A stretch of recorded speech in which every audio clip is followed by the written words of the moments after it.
All right, everybody, welcome back. We're back with a break. A break? Where we had a break, and now we're back for the break before another break.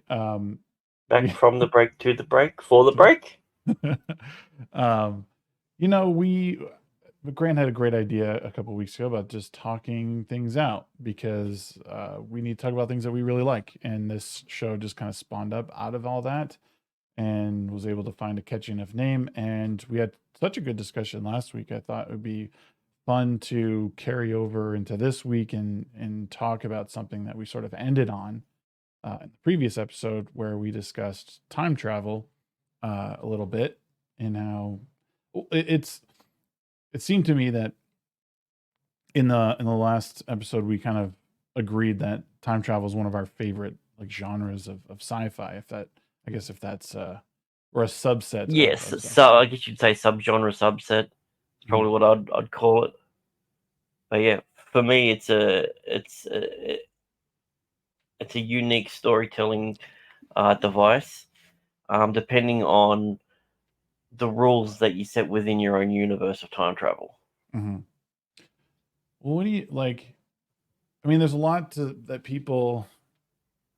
I don't know. What, I guess for you, I guess start with you. Like, what is it that you like so much about it? Like, is there? I mean, you could point to something specific, or you could just speak in general. But what is it? What is something that you really like about time travel in Uh, storytelling? as a concept, I always enjoy the idea of uh, the next form of great exploration. Um, Not so much huge fan of fantasy films, let's just say.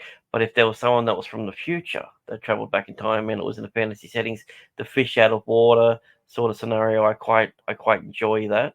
Hmm. I also like the idea of, uh, as I said, establishing the rules, what can be bent, what can be broken, what can't be, and why. Because I think the idea of time travel as an actual science is hugely fascinating. Yeah. Um, yeah, and maybe it probably come from my earliest memory of time travel would probably be, I don't know if it was Back to the Future. I think it might have been The Time Machine. There was an old BBC style production. Yeah. Can't even remember who was in it. Um, Travels to the Future, a bunch of Morlocks and everything like that. It was like a dystopian sort of thing. And then Yeah. I saw Back to the Future, and when they went to the future, it was all sunny and bright and everything, and it was, you know, two different stories using the same exact thing, a time machine. Right. But If yeah, you using different science. if you were to, if time travel were real, how do you think the science would actually work behind it? Do you think it would be something like, if we were to go back in time, you would create branching realities from that? Or do you think it's one of those things where you could meddle how you wanted as long as you didn't interfere, like, Well, that's the thing. By automatically going back in time, you have interfered, unless you subscribe to the theory of a predestination. So you always went back. So therefore, every action that you do, no matter what it is, has already happened. mm-hmm, Therefore, you can't change anything, and then that brings in the idea of free will. right. Ooh, So yeah. if you were to go back in time, like if we can use some movie examples, like Back to the Future is one of those ones that people like to bring up, but there is also some huge horrific implications. And if Back to the Future, like at the end of the Back to the Future, what happens when he goes back to his timeline? Can you remember? The Yeah, his parents are not like these meek, like broken couple. They're like madly in love and very wealthy, and George learns to actually defend himself. And then he gets that fancy new truck and stuff. Is that what you're talking about? Yeah, yeah. Yeah. But then if you look at the aspect of time travel, which is usually the underlook, which is the unforeseen circumstances. Marty's now going to grow up with a bunch of people that he doesn't know. He doesn't know those people. Those aren't his parents. More importantly, what happened to current day Marty in that timeline. Oh, He wasn't yeah, there. And then if you look at it this way, okay, if you subscribe to the theory that when you go back in time or change time, it branches off. So we now have a reality where Doc Brown is dead, Marty right. McFly is missing, and there's a bunch of Lebanese terrorists that crashed their van. Or Lebanon, yeah, I think it was, yeah, terrorists Yep. that crashed the van. That whole town is now completely changed. The mother, who was a raging alcoholic, she's probably going to drink herself to death now. Her younger son's gone. Like the huge horrific ramifications of the storytelling, and that's what I like about the time travel stories, because it branches off. And if you can write something that's clever enough or smart enough, um, or even just something as simple enough, you can tell really unique stories. And the best part about time travel being a subgenre, it can work for anything, whether it's romance, action, sci-fi, horror. Right. It works for all of those as that subgenre. You know, it's funny. I was going to mention like I haven't seen this movie in a while, but I thought it was a really interesting use of time travel was the movie The Lake House with I think it was Sandra Uh, Bullock and Keanu Sandra Bullock Reeves. and Keanu Reeves. Yeah, where they're communicating through the letter in the mailbox. Yep. That goes essentially back in time. And I just thought that was interesting because you're like you saying like, oh, it can work for romance, and it totally, in that way, it is science fiction, but it's not. I mean, it is in some way, but you wouldn't market that movie as a science fiction movie. You would market as a romance. No.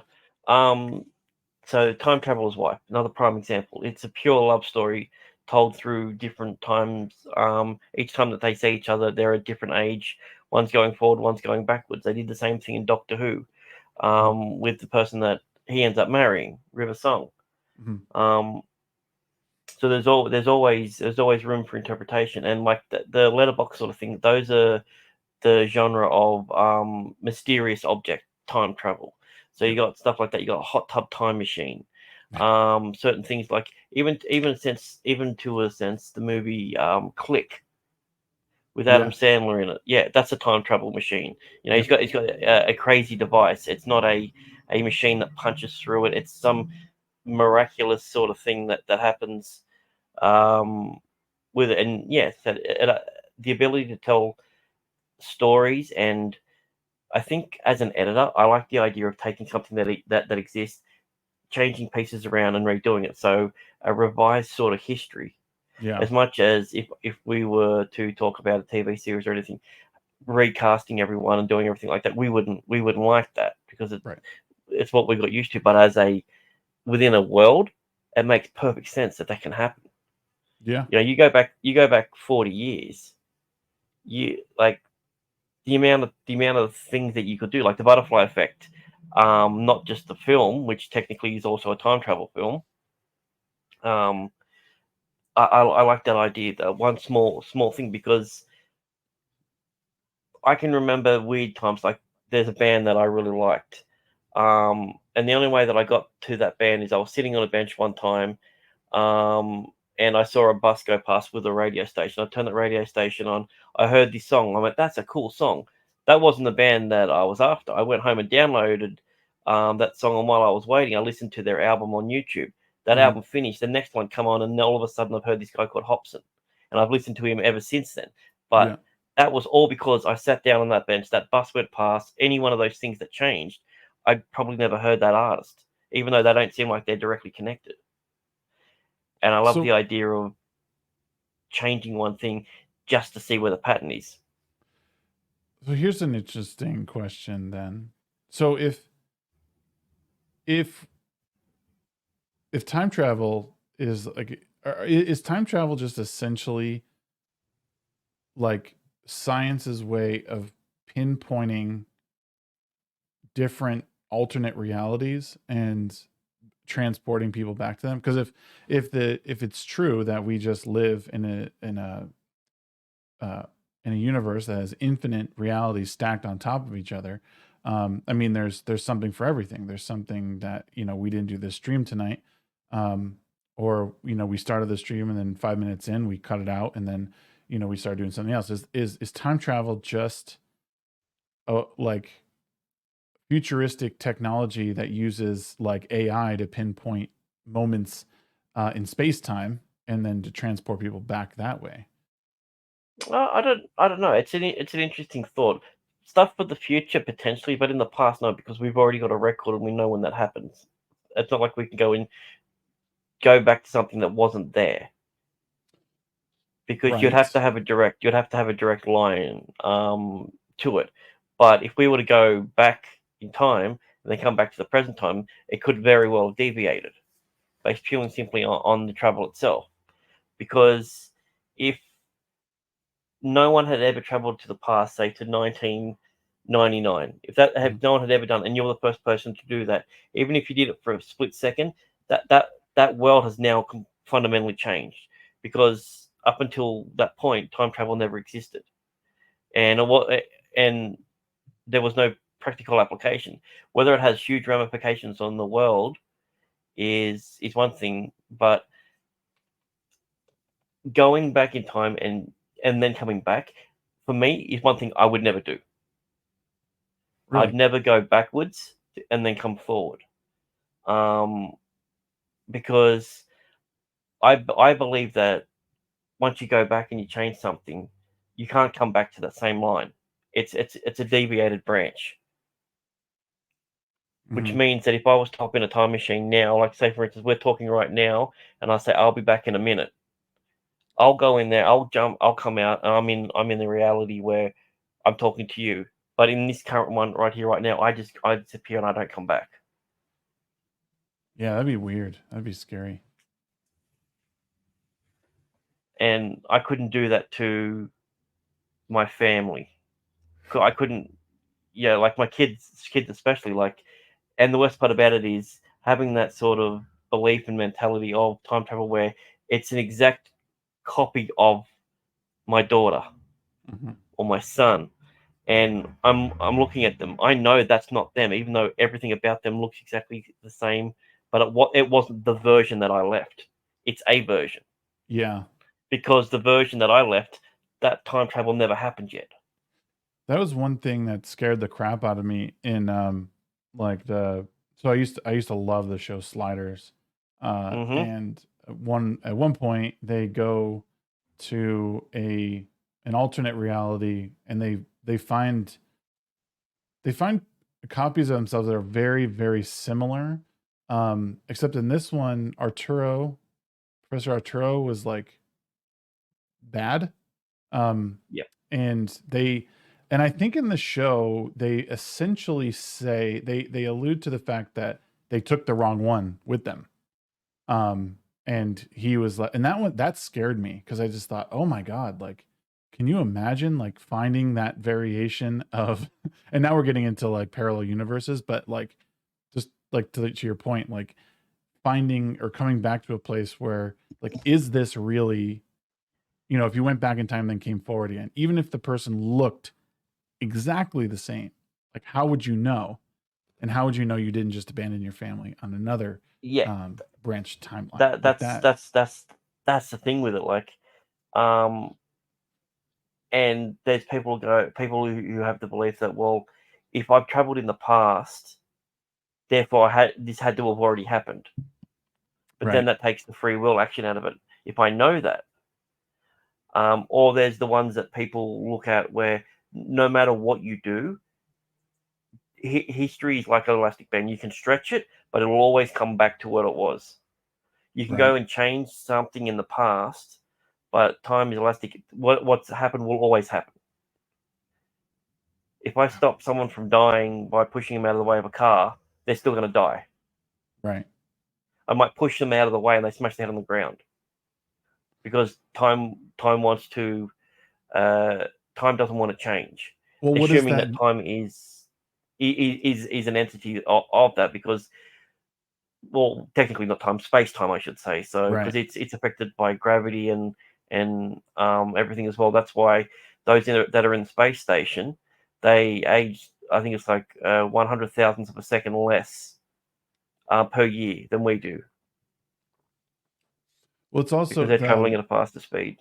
right. The well, it's also what those movies, like the Final Destination movies, did with is like in a sense they made space time a living, breathing entity because that's what it's about. Is like no matter what you do, like even if you knew, so this isn't like again, it's not necessarily a space travel or time travel movie, but they do use it a simplistic version of time travel as a way to premonition that you could see into the future far enough to witness your own death. But like you said, time can be stretched, but essentially it eventually will snap back. And even nobody cheats death essentially. um, and So that's another thing. do you not think they're time travel? You think they're precognitive versus time travel? Yeah, I mean, I think it's very similar, because you're not. And this kind of brings in like mind, body, spirit type things, like can you project yourself forward? Like I guess it's a form of time travel, premonition. You're not actually staying there. Your consciousness has moved forward. Uh, so I mean, yes, it is, but I wouldn't call the Final Destination movies time travel movies.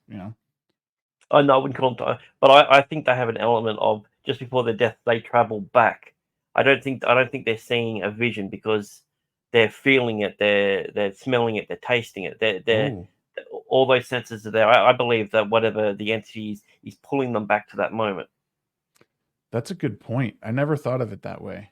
Um, that's why, like, so let me ask you this: what movie? What do you think is a movie that does time travel poorly? Um, I'm sure there's plenty, but was there one that sticks out in your head that you're just like, oh, I've always got to go back to the future. The second one in particular. okay, explain. They establish what happens is when you go back in time, you change something, and then you go forward, you're in an alternate reality. Yet Biff, when he went back in time, old Biff went back in time, he gave young Biff the almanac, and then went back to the real timeline and left his cane in the sink. So when he took the DeLorean, that DeLorean should have been gone because he went back in time, changed history, and then would have came back to the alternate one. Right. Interesting. Yeah. um.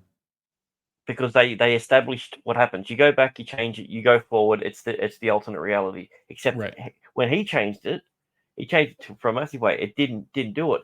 Yet when Marty traveled, it was big. Right. He moved. Yeah. He went to a completely different place. Yeah, Essentially. Yeah. Um. Yeah, no, that's interesting. I don't know. And we revere those movies as like some of the best time travel movies. They're certainly very entertaining and very well made. But yeah, that's one of those things that's like once you realize it's there, you're like, oh, I can't unsee that now, and it kind of ruins the whole thing.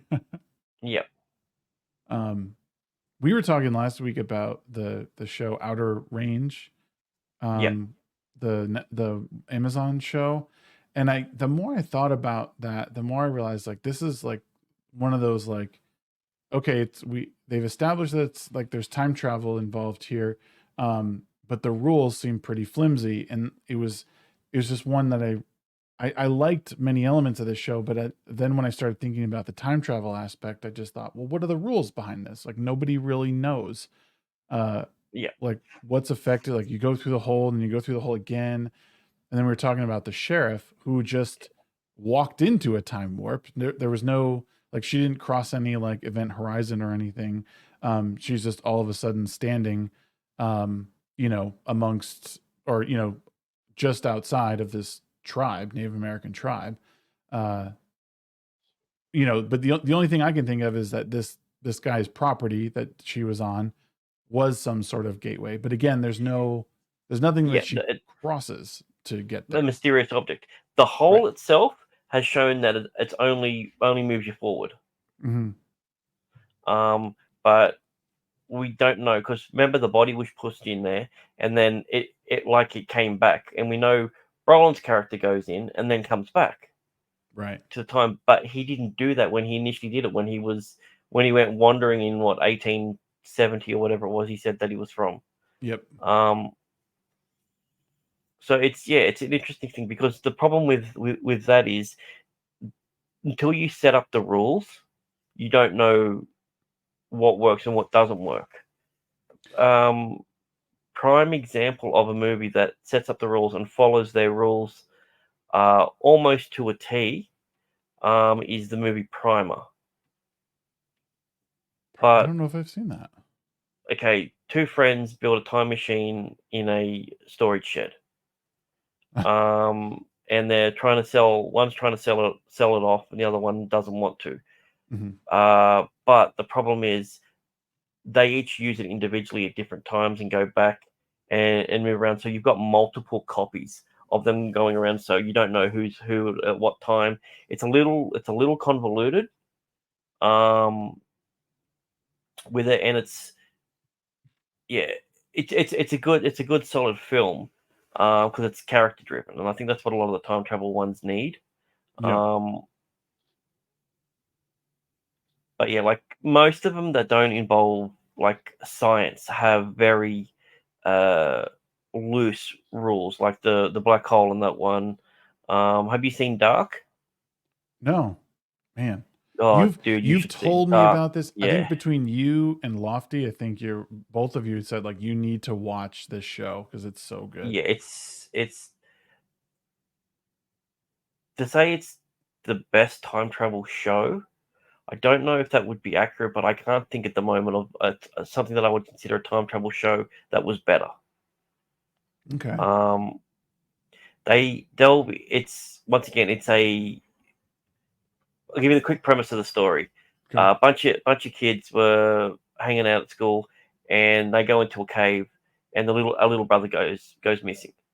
The guy's little brother goes missing, and then they've got to find it. Um, Starts up like a normal missing person sort of, almost like a procedural sort of thing. There's weird anomalies happening with lights going on, things floating around, and it's very like almost Stranger Things esque type sort Okay. of thing.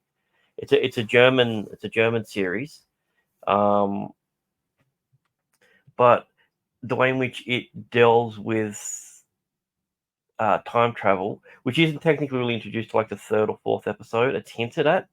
Okay. Um, yeah, it has the most convoluted family tree I've ever seen, but it makes sense. It's good storytelling. Um, Character motivations make sense. And then there's a little twist when it comes to the time travel element itself, which I won't spoil because it is a huge part of it. It's only 3 seasons. Okay. I think like it's on Netflix. If you've got Netflix, it's worth the watch. I Okay. watched it in um uh the German with the English subtitles. Some people like to watch it with the English um dub over the top. It doesn't when you watch it with the English dub, it doesn't actually take all that long for you to uh adjust to it. It was Okay. it was actually surprising how easy it was, but that's a prime example of a mysterious object um pushing the entire storyline Okay. of time travel and using time travel as the element of the story, not as the crux. All right. Yeah, no, I'm definitely gonna watch that because I've been looking for something new. There's a couple of new things that I want to check out, but that now that you mention it again, I'm gonna grab my pen. Um, I was just thinking of other shows that do time. I think it's really hard to do time travel right. I think Yeah, very few do it like real justice. I think there's a lot of entertaining movies out there that do fairly well. Like one that came to mind was was Deja Vu with Denzel Washington. Um, I think it was. I mean, it was a very entertaining and fun movie, and the whole car chase scene with them able to like use the technology to as like a camera to like look back in yeah. time through that lens was a really cool idea. Again, I think it sort of abandons logic at many points, but um, as far as entertainment goes, it was like it was enough of a break from reality to be like, oh, okay, like I'll just this works, and I hope they find the Yeah. girl. But even something like but in a similar vein, the movie Source Code, which I was was literally just about to bring up source code as like what that's one of those ones where as soon as you said using the technology, that's the one that I go to. yeah, because even that one, like I feel like that's more of a place that I almost see like the world going, is being able to tap into someone's memories that way, to go back and relive moments like when they're just essentially a vegetable. Yeah, like is that time travel? Is that I still don't know. That's the thing. I don't Mhm. know what that like. Yeah, it's an interesting one. Well, and also something that in that like when you're in someone's mind, like we know that eyewitness testimony is Mm. flimsy at best, usually not reliable and not permissible in court. So how would that affect something like this? And it would be an interesting like plot device too, to use as like a, like, because you're inside someone's head, each variation would be a little bit different, because your mind like sees things differently. Some they see it sees a green shirt, but it Yeah, processes it as blue. Like how could you alter the setting to maybe help you, or it might distract you at some points. Nolan touched on that a little bit with Inception. Yes, he did, didn't he? Mm. Instead of memories, it was dreams and your sort of thing. Like, Inception is one of those that it's what I think I talked about this last week, but it's a movie that I absolutely love. And even though people say, "Oh, it's not that good of a movie," I just think you're crazy, because I think it's beautifully done. And I don't know if you've seen like the YouTube videos of people like splicing together all the different levels Yeah, I was of the literally about to say, heist. have you seen those ones where you've got the four of them, where you've got the kick happening in the bathtub, and then you've got the whole underground snow scene, and then you got the next one, then you got the Joseph Gordon-Levitt's fight scene. Yep. And then down into uh what is that place Limbo. called, Limbo, like all of those running simultaneously at the different speeds to match everything. Yo, dude, absolutely, when that came out, when I first saw that video, I was like, oh my god, someone finally did it. Um and that's why that movie is so masterfully done, because I think it's one of his best, if it not the best, of how he tells a story. Uh, Largely because of how it ends, not really knowing. Well, nothing explicitly explained. Like, did he wake up? Is he really back? Well, it's the thing of it is that's not his object. That was her object. Right, right, So even if it doesn't move, even if it does do the things, we still don't know. right. Well, there was one clue that people talk about, and it's so they do talk about the ring that he's wearing. So his totem Yeah. is his ring. And if you look, there's been a few breakdowns I've seen of this, where when he's dreaming, he's wearing his wedding ring, and when he's awake, is his wedding ring is gone. So the at the very very end, there, as he's going through like security and everything, there's a moment where you can see his left hand, and he's not wearing his ring. But again, this is not, he never says that he's awake or asleep or whatever, or did he finally wake up, or is he still in limbo? But people are piecing together these clues along the way, and like again, it's what makes this movie so good. Um, and I could see why it equally is frustrating for people to watch. Um, Yeah, and I think I mean, well, it's not like we can even go and ask Nolan on Twitter because he doesn't have anything like that. But yeah, right. um, but yeah, like that's the power of his storytelling with that. Like, it gives you enough breadcrumbs that you can enjoy the film afterwards and think Yeah. about it. And unfortunately, we don't get that with the the stuff that we like. essentially, like the comic books, the pop culture sort of things. We don't really get that. We get a very what's the word I'm looking for? Surface level. We don't go below the first dream sequence, Yeah. essentially. Yeah. Yeah. It's too. Last Go ahead. week I was talking about the director of Eternal Sunshine did another film similar to that. It's The Science of Sleep. It's another one that if you haven't seen that one, The Science of Sleep. No, I haven't, but yeah, I'm gonna look it up right now. yeah, it's another Godry one. So Who's in this? Oh, Gael not a lot of Garcia people that I Bernal. yeah. I know him, and Charlotte Gainsbourg. I don't know her. Oh wait, I do know her face. Yeah, it's French. Yeah. Okay. Oh, it's what year is this made?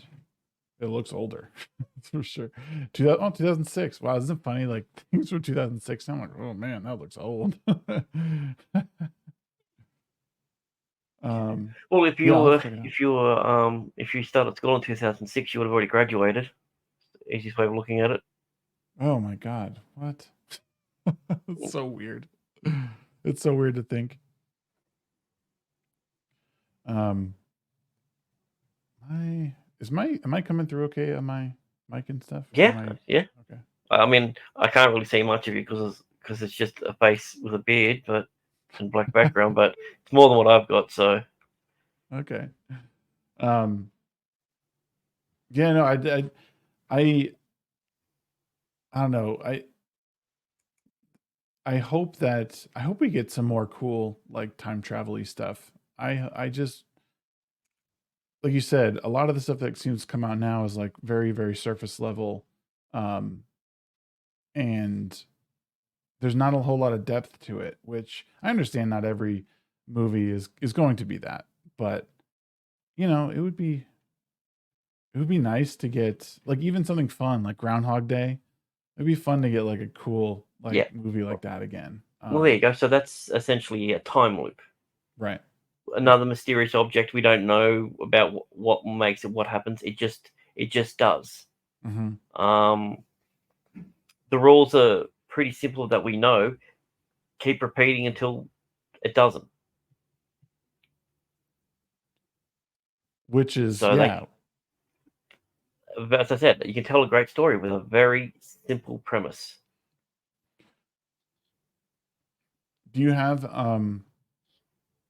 well, I mean, I guess did you share your favorite your favorite time travel movie? I don't remember if you did last week or if we have this week. Um, I don't think you did yet this week. no favorite. Well, remember there's two. No, So you said last week, and I think other people have said there's a difference between your favorite and the best. best, Um, yeah. so I don't know if you have an idea of what those two are, but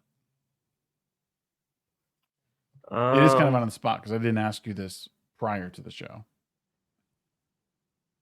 I was thinking about this morning, and I honestly don't know because usually favorites are ones that are like you can have a bit of fun with. So something like a hot tub time machine, it is a fun movie, but I don't think it's necessarily a good time travel film because it's just about a singular trip and a return.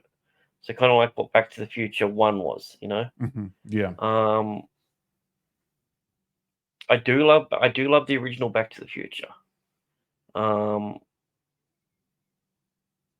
as weird and as flawed as it is, it's probably where I got my love of time travel from because I did watch it a lot. Okay. Um,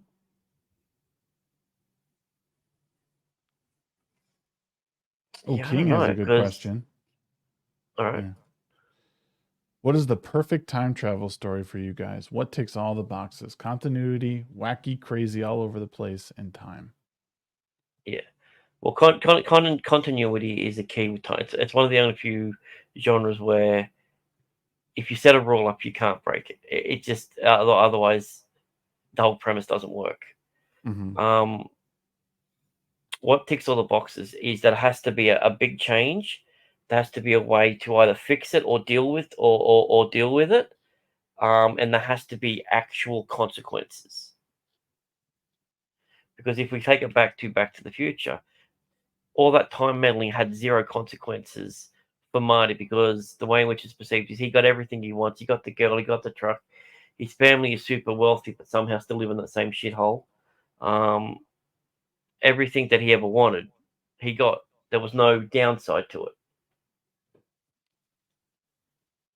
I think consequences are a huge, huge thing that need to be in there, and also a uniqueness. If you got something that's something unique, the TV series Timeless had a thing where they would keep the hard drives of the the place that they were time traveling from in there, because inside the time machine kept the original stuff. So if people had photographs and necklaces and everything that they wanted to keep because they're going to go back in time, they're afraid it's going to get erased. Mm-hmm. They keep it in this essentially pocket dimension, and that doesn't change because that was traveling with them. I like that idea. Like where Back to the Future had the photograph that changed. Yep. The whole. Would you have even taken the photograph then? Would like? There's so many different layers to that, and I think if you can get something that ticks a few of those boxes for me, that would be the perfect type of time travel movie. And just for the sake of it, because I'm a narcissist, throw in a twist that I never saw coming. So, Well, I guess I would answer this question because this is hard. It's a hard question to ask. And even the best movie, the movie that I'll mention, and I think we've talked about it on one of these shows, is Interstellar. I think it does a fantastic job of, I mean, it's not a time travel movie in that like it's used to like, I mean, it is something that happens within the movie based on their proximity to um black hole, but they understand like the consequences of meddling with, like, in order to save humanity and essentially lose his entire family, he needs to navigate to these places. So I don't know. I don't know if this is a cop out answer or not, but I think this movie does it really well. Where it could have done the thing where he goes into the Tesseract and comes out, days before, or immediately after leaving or something like that, and saves the whole planet. But instead, what happens is he is left, alone. Essentially, you know, he's brought to a place that he's essentially becomes the fish out of water.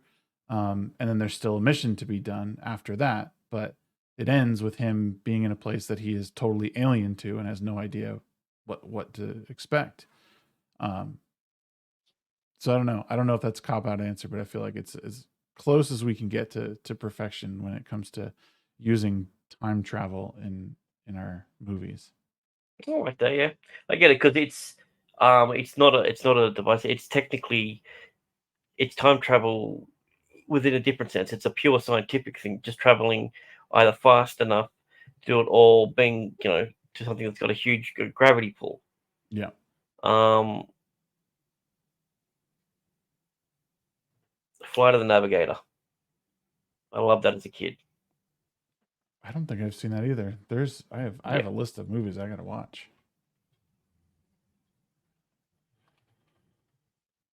yeah. I think that's another cool one. But yeah, it all boils down to what time travel stories you like. I love listening to not they're not exactly creepy pastas, but they're essentially like um, tales with consequences, and that on YouTube. There's so many time travel short stories, Hmm.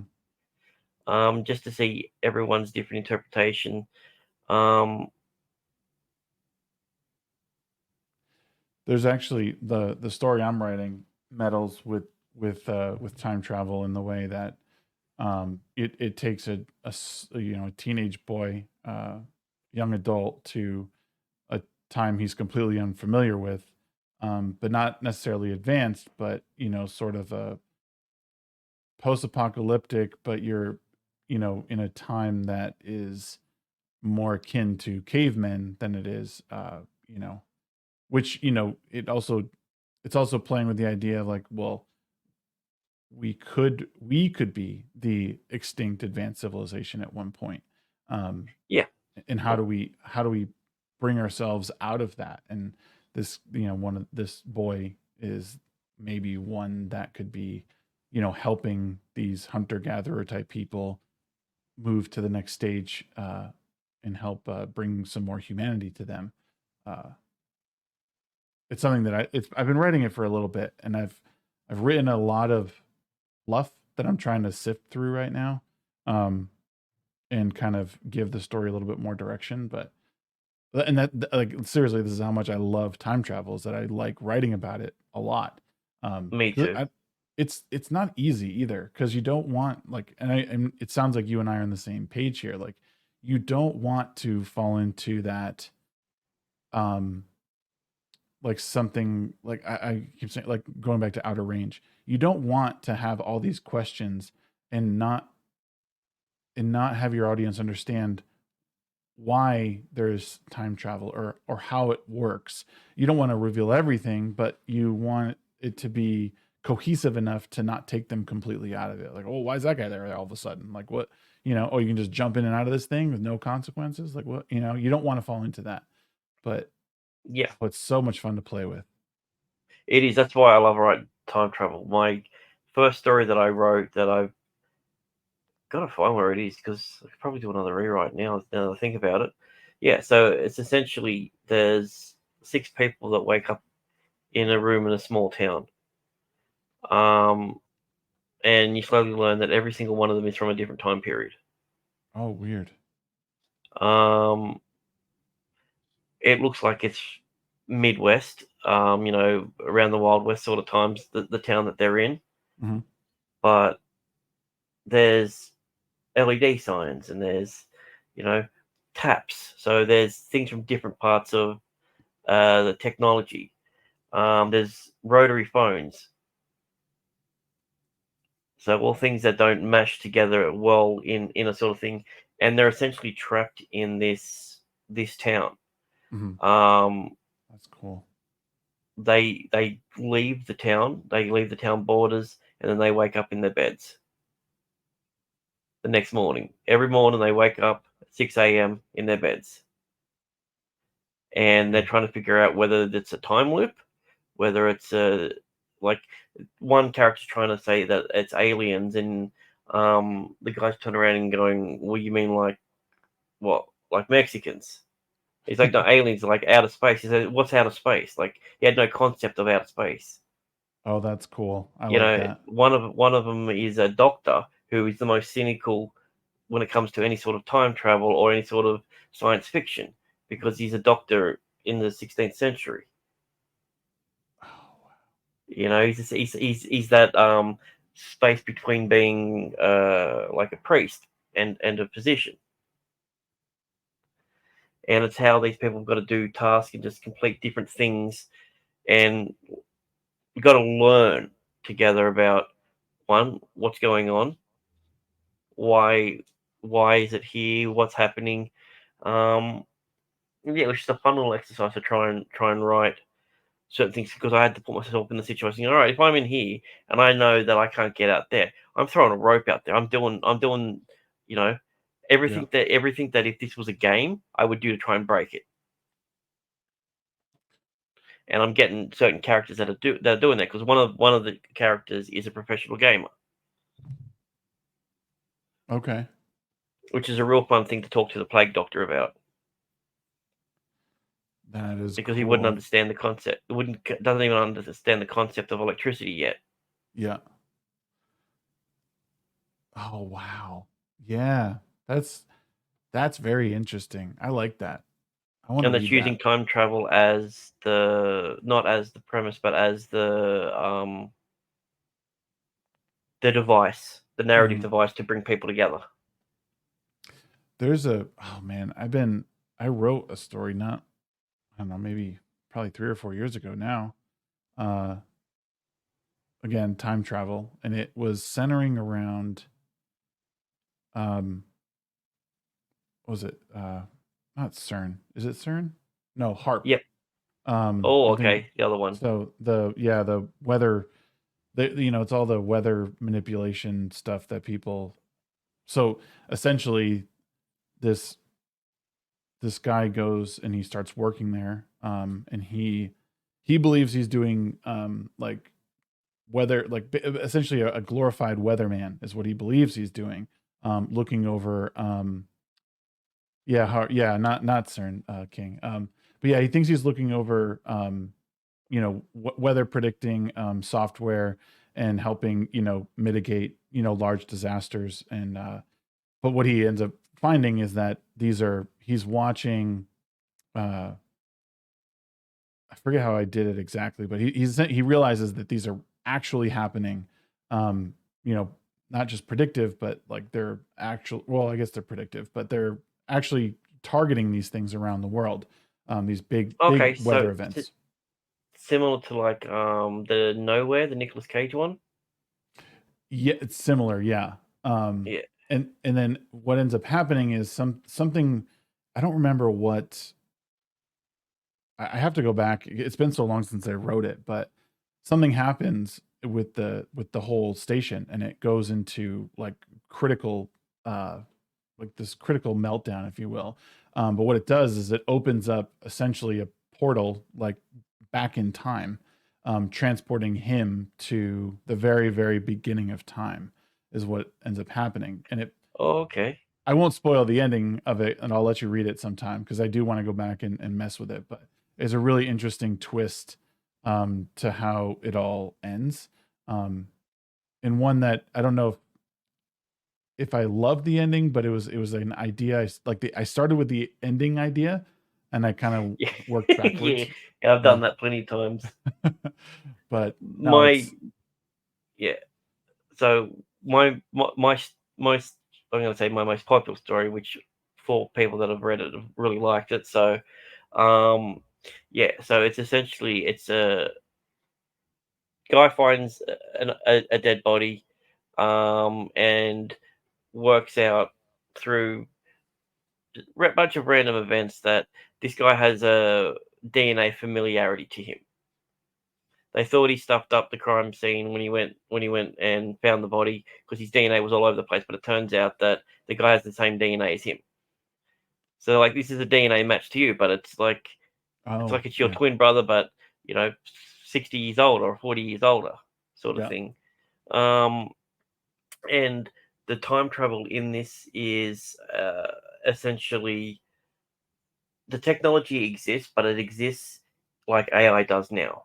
mhm, So we have a bunch of AI that's under AI, but we have large language models. We have data sets. We have different um, models. That's what time travel is like in the future. There's different ways to time travel, and each of them has their own consequences. So the most popular one that they do is the one that requires the most amount of energy. But what it does is it just pricks a tiny hole in the space time continuum, sort of thing. So it allows for nice and easy travel. mhm, These religious type, well, I'm calling them religious, but they're not exactly religious. They're essentially time zealots. They want to correct the timeline. They want time to go back to the way things were because every little change they've noted. But the way in which they do it, they essentially do it like a brute force attack through it. So what happens is when they do that, it's actually damaging time. So events aren't just changing the moment that that it's happening. It's actually changing events in the past as well. oh, So they're like, say for instance, they brute force their way 2 days before your birthday, mhm, and your birthday would normally go off without a hitch, but you end up with a flat tire 2 days early, which never happened. So it actually affects the things in the past by doing it. It's like uh, how I essentially got a physics professor to describe what I was talking about. It's like a river. The river is it's a thin river that's always flowing. If you throw a pin into it, it doesn't change the direction of the river. But if you throw a big rock in it, it splashes not just forward but backwards as well. Time remnants Oh, and time things change like that. interesting. And the closer that you are to that epicenter, the bigger the change is. So Interesting. he does an experiment where he proves something happens. I can't tell you what it is because it's a part of it's a key part of the storyline. But he changes an event, and the people who were closest to him when it happens, because he did it the right way, they see it how it always was. But the person who was across the other side of the room, who's further away from the epicenter of the change, remembers the one that happened in the past. Oh, weird. That's Yeah. wild. So, um, but That's yeah, yeah. it all stems from the old version of him going back and brute forcing his way into the past, which completely changes everything, which is causing a huge havoc because it was around the time that time travel started to being invented, and it's actually affected the ability of time travel to work properly, and that's why the zealots are coming, and that's why everything's going all haywire. And yeah, it's only a short story, but it's a good one. That is really cool. That I was gonna ask, like, what do you think the implications of time travel would be, like on like a consumer level? You know, like I think time travel as it's illustrated in stories is always at like at a very like high level. Only one or two people are messing with it. um but like, I mean, just think of the air traffic controllers that you need to in order to Hmm. fly from point A to point B. Now imagine that very same thing. Like, would you need something to, would you need a group to navigate time in the same way? We're like, oh, hey, you don't want to cross paths with someone, or like, you know what I mean? Like, if there's too many people going in the past, how could that affect things? I don't know. Like, There is one way in which that could work. If you subscribe to the theory of things that have already happened, or you can control, if you send someone back in time and you have the ability to one monitor them in their time, you would already know whether they went back and changed. And if they went back, if they were going to change something in the past, then you just don't let them go. Just like, no, you've been flagged. We already know you're going to change something in the past because right? you've done it. So if Huh? there's a way that if there's a way that would be the only way that I could see it doing it. But like, you got to understand, in the 80s, a flat screen TV was considered the height of opulence. Now Yeah. you can get two for one of the, Yeah. every trailer has one now. Yeah. So like, people will find a way of making things cheaper and everything, depending on the type of time travel it is. If we have a time travel that has no consequences to our current timeline, then everyone's going to do it. It's Everyone's hard. going to experience what it's like to go back, win the $50 billion lottery, and live a year out there. Maybe you've got to have some sort of device that tethers you you to to our time. Like, if you don't have it, let's just say it's a wristband or something. Yeah. That certain thing, if you don't have that, then your body gets transported back, or you die, or whatever it is. That would be the only way that they'd be able to control anything like that.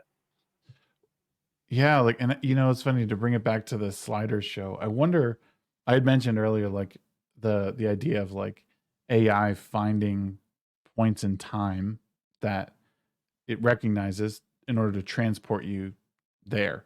So I wonder if, like, in sliders, the device essentially malfunctions because they don't allow the timer to go down all the way, so their slides become random. Um, Yep.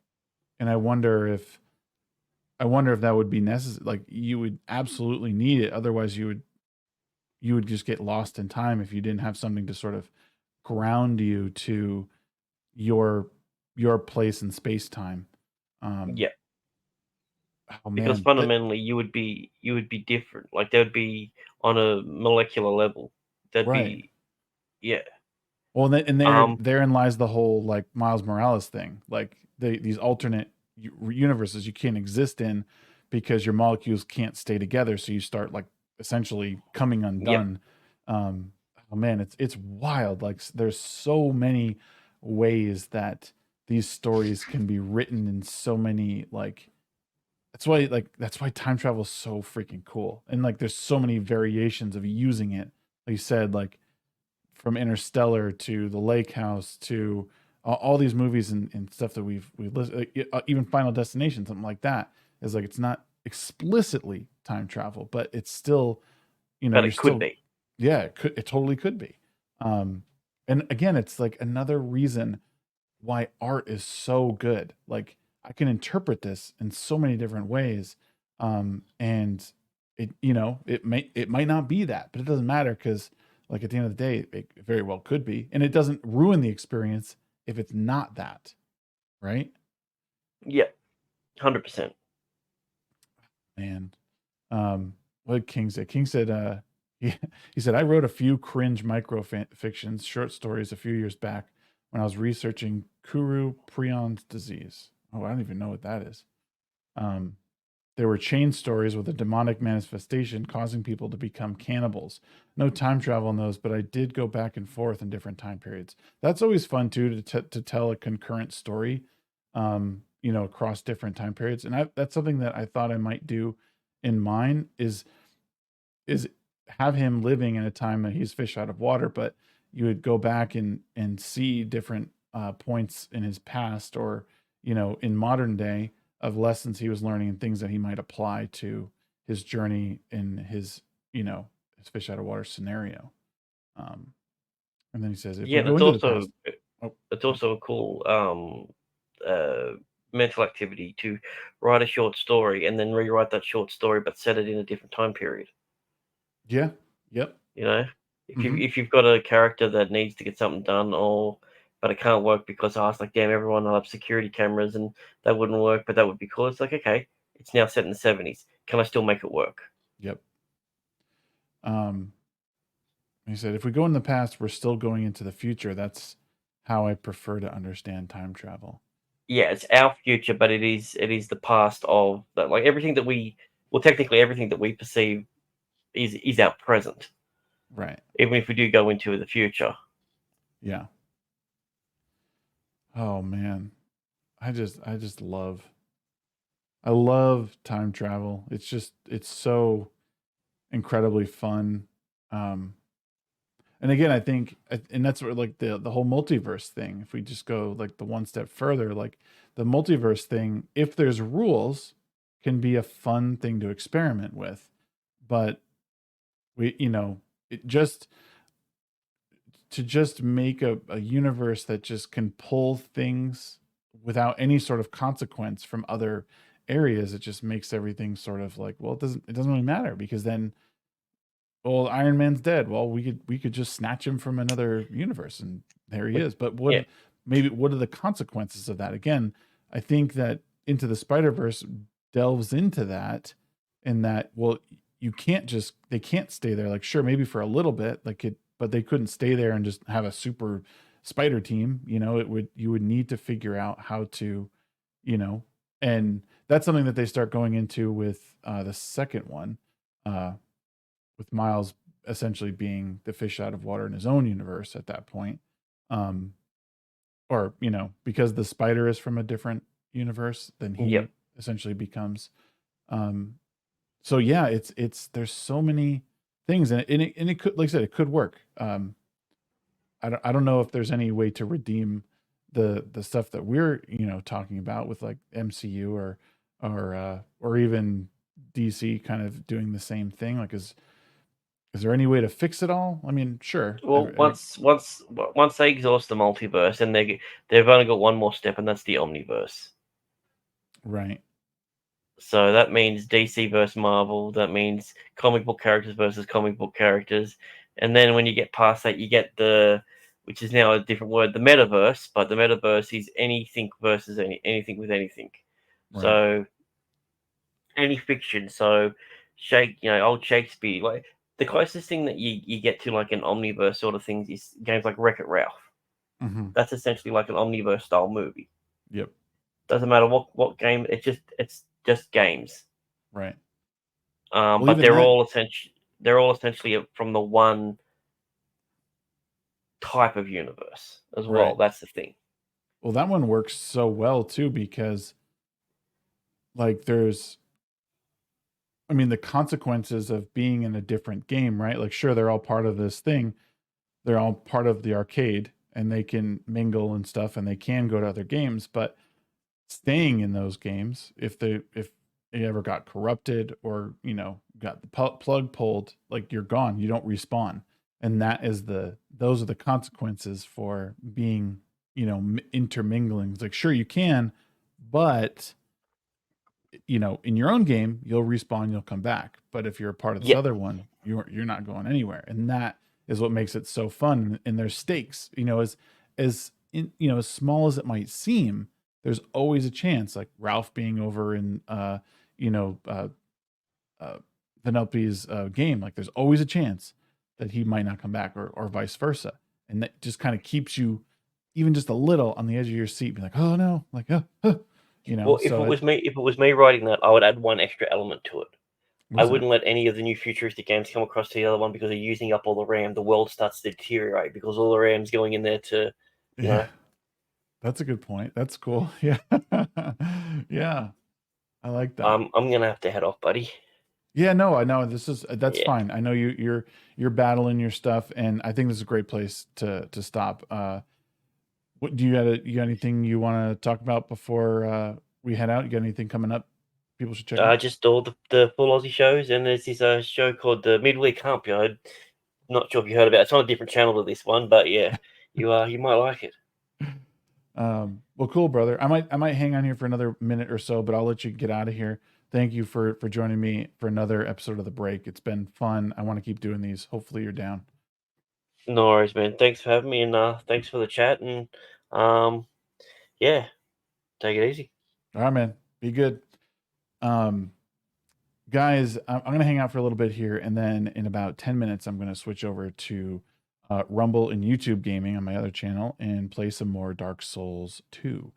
But I want to thank you for those who came tonight and hit the like button and who've been talking. Jack King, Meta, we had Wookie Be Bad earlier, and Funny Pump. Really appreciate you guys being a part of this discussion because these are some of the topics that I do want to cover and get into because they're just fun. They're not the perpetual like, oh, I gotta hate this. You talk about things that we genuinely like. For you know, like again, time travel. Time travel is a fun, you know, storytelling device, and it's used in so many different ways. And I'm hoping that some people can get a few things out of this and maybe find something that they want to watch or something they can revisit or look at in a different way. You just can go back and watch Inception in a totally different way, or you can go back or go and watch The Lake House for the first time with your loved one for a little rom-com, actually, for a romantic drama or a romance. I don't even know. Oh my god. No, thanks guys. If you guys want to watch me get really frustrated on Dark Souls 2, I'm going to go over to my gaming channel here in just a minute and play some of that. I'll also be on Rumble because Rumble killed it today. Apparently, that stream like fired off, and I guess I crossed the like midnight threshold, so I can do another live stream over there technically today. So yeah, if you guys want to go over there and watch me and watch me get angry at games, let me know. Thank you, Metastep. Thank you, King. Never seen The Lake House? You spelled scene wrong, by the way. It was pretty good. Yeah, it was good. It was good times. All right.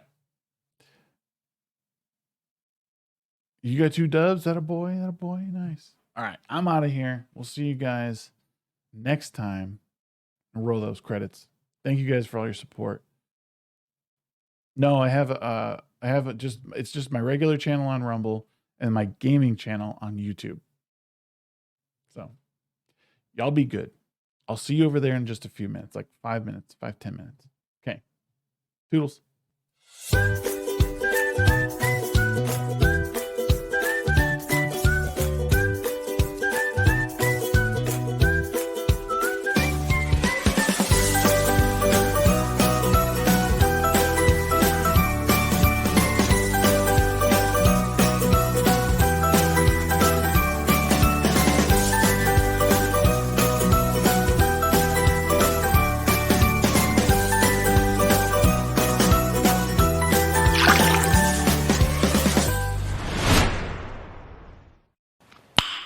Nice.